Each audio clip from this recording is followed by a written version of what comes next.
Hey everyone, welcome back to Relationship Reset Academy.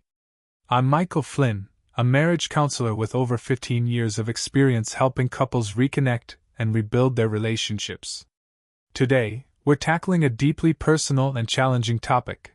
How do you deal with no emotional support from your husband? If you've been feeling alone in your relationship, unsure of how to navigate this, know that you're not alone, and there are steps you can take to start making things better. And make sure to stick around until the end, because I'll share a powerful strategy that's helped many of my clients reignite emotional connection, even when things feel hopeless. Before we jump in, don't forget to hit that subscribe button and turn on notifications, so you never miss any of my relationship advice videos.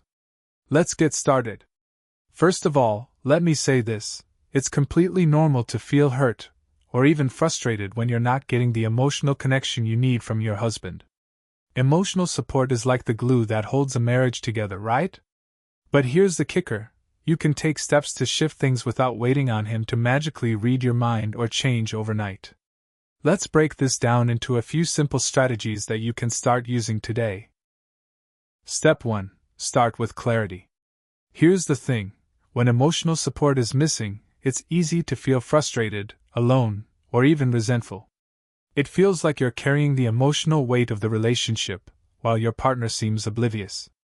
But before those feelings spiral, take a moment to get clear on what exactly you're looking for. Ask yourself, what does emotional support look like to me? Is it him asking how your day went and actually listening to the answer? Is it showing empathy when you're upset? Or maybe it's stepping up and helping out without being asked when you're overwhelmed. Here's why clarity is so important. If you don't know what you need, it's almost impossible to communicate it effectively. And no, I just want him to be more supportive doesn't cut it. Be specific. Grab a notebook or your notes app and write down the scenarios where you've felt unsupported in the past. Then jot down what he could have done differently in those moments. This exercise isn't about pointing out his flaws, it's about giving yourself a roadmap to move forward. When you know what you need, you can take action to get it. Step 2. Drop the assumptions. It's so easy to think, he should know what I need by now. I mean, you've been together how long? But let's be real, he's not inside your head. He's working with his own experiences and beliefs about what support looks like. Here's the kicker: sometimes, men think they're being supportive when they're really not hitting the mark for you. For example, maybe he thinks fixing the problem is helpful when all you want is someone to listen. Or maybe he assumes giving you space is the best way to show he cares. So, let's drop the assumptions that he doesn't care or isn't trying. Instead, approach the situation with curiosity. Ask yourself, what's his perspective on this? And hey, this doesn't mean letting him off the hook, it's about creating space for better communication. When you let go of the belief that he's intentionally withholding support, you can approach the conversation from a place of teamwork, not conflict. Step 3. Express, don't attack.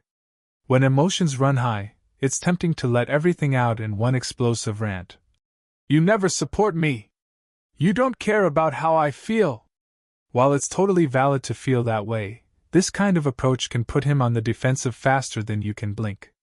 Here's what works better: use I statements to express your feelings without sounding like you're blaming him. For example, instead of, "You don't care about me," try, "I feel really alone when I'm going through something, and I'd love for us to work on being more connected." Instead of, "You never listen to me," try, "It would mean a lot to me if we could talk more about how I'm feeling." See the difference? The focus is on your feelings and what you'd like to work on together, not his shortcomings. It's like opening a door for collaboration instead of slamming it shut with accusations. And hey, if you're struggling to find the right words, head over to romancedictionary.com/marriage for more examples of how to frame these conversations. I've got some great insights that can help you get started. The link is in the pop-up here and in the description below. Step 4. Reinforce the good stuff. Let's talk about the power of positive reinforcement. This is where a lot of people get it wrong. They focus so much on what their partner isn't doing that they forget to acknowledge what their partner is doing. When your husband does something supportive, Even if it's small, call it out in a positive way. Maybe he listened to you vent about your day without interrupting. Maybe he gave you a compliment, or helped with a chore without being asked. Whatever it is, let him know you noticed and appreciated it. A simple, "I really appreciated how you listened earlier. It made me feel so much better," can go a long way. Why? Because everyone, yes, even your husband, loves to feel appreciated. When he sees that his efforts are noticed and valued, he'll be more motivated to repeat those actions. It's like planting seeds in a garden. The more you water them, the more they grow. So, water those moments of connection with gratitude, and watch what happens. Step 5. Focus on self-empowerment. Let me tell you a little secret. When you focus on your own happiness and growth, everything around you starts to shift, including your relationship. This isn't about ignoring the lack of support from your husband. It's about recognizing that your happiness doesn't have to depend entirely on his actions. Start by carving out time for yourself to do things that light you up, whether it's pursuing a hobby, setting personal goals, or just taking a break to recharge.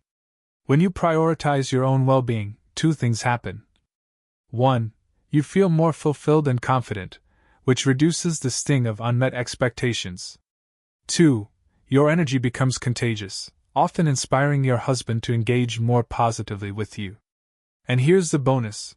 When he sees you thriving, he's more likely to step up and want to be part of your joy. This isn't manipulation, it's a natural ripple effect of self-empowerment. So, there you have it, 5 actionable steps to help you deal with a lack of emotional support from your husband. Each one brings you closer to the connection and understanding you deserve. Which step are you going to try first? Let me know in the comments. I'd love to hear from you. And don't forget to subscribe and turn on those post notifications so you never miss out on our latest tips. Oh, and before you go, head over to romancedictionary.com/marriage to explore even more ways to strengthen your relationship. It's a must-see. The link is in the description below. Thanks for watching, and I'll see you in the next video. Take care.